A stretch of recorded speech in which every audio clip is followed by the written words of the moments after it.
Alright, look, they were so close to greatness with this thing, and they've messed it up because the new vehicle for Necromunda, it's still really weird saying that, new vehicle for Necromunda? Why does it even have vehicles? It's a skirmish, but anyway, we know it's got vehicles, but the new vehicle for Necromunda looks fantastic, right? It is the Ironcrawler, and it looks immense. Look at that beefy, chunky boy. That is a quality vehicle, and you could use that for approximately literally anything. You want to make a cool AdMech transport? You could totally make one out of this. You want to make any flavour of Orc vehicle ever? You could absolutely use a bunch of parts from this. I would go so far as to say that I think the tracks on this thing are some of the coolest tracks that they've done just in general. They look more like industrial, more agricultural, instead of having that closed off segment on the side where you've got armour, like on say Lehman Russ's, or on the new Rogel Dawn, or on the Baneblade, or any of the Space Marine tracked vehicles. You've got like this open mechanism, and it looks great, it looks really cool.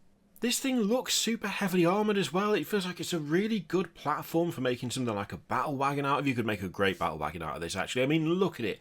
Look at it. Little bit of platform work around that main body up there. It's already got a couple of hard points for weapons. It's really cool, this thing. Also, I can't remember whether that winch on the front of it is on the other vehicle, but still, the cargo hauler one, that's a great addition if it is, and if it wasn't the other one, I don't know how I missed it, because that's a cool detail. If anything, the close-up shots just really reinforce for me how cool this thing is. It really does look like such a versatile platform that you could do all sorts of really cool stuff with. I mean, hell, Genestealer cults would absolutely love something based on this, right? Come on.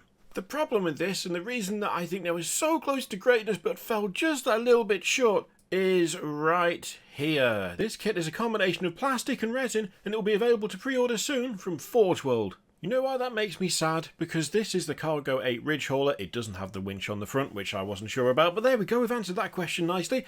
And it's cool, but it's not as cool as the new Ironcrawler.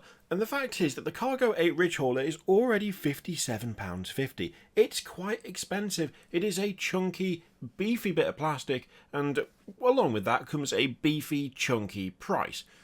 The issue with the Ironcrawler is that it uses bits of this, but not all of it. So we can clearly see that the platforms on the side, the main cab at the front, those clamps that come on either side as well, those are all going to be plastic on this new Ironcrawler. However, the main bulk of it, the main body of it, right at the back where that sort of cargo container is right now, that's all going to be resin on the new one, and also the tracks are going to be resin on the new one, and it's also going to have more of a cab on the front by the look of things, which is also most likely going to be resin. And the problem that I'm having with all of that is not the fact that it's resin necessarily. I mean, resin is okay, it's not as fun to work with as plastic. I find it way easier to work with plastic for conversions, although for large vehicle conversions, resin is pretty much the same thing. You've just got to be a bit more careful with not breathing it in, although you shouldn't be doing that with the plastic either, let's be honest. No, the big problem is the price, because the Cargo 8 Ridge Hauler, which this is based on, is already nearly 60 quid, which means this is going to be horrendous. Now, of course, we don't know how much more this is going to be than the Cargo 8 Ridge Hauler,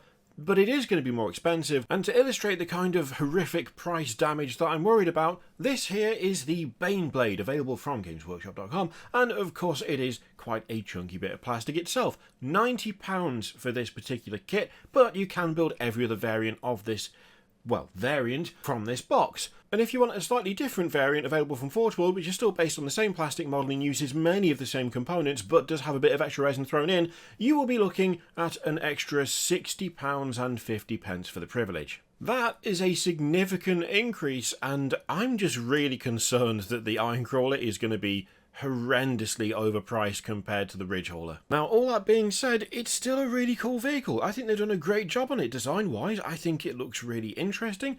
I really like those tracks. Overall, this is a job well done in my eyes. I'm just really not looking forward to seeing how much it costs. Question is, what do you think about this? Let me know in the comments down below. In the meantime, feel free to click all the things, Patreon, video, subscribe, all the stuff. Click it if you like, don't click if you don't want to. And as always, there's an affiliate link in the description for Element Games, which you can use to support the channel if you would like. I leave it in your capable hands. Thank you very much for watching. I'll see you next time.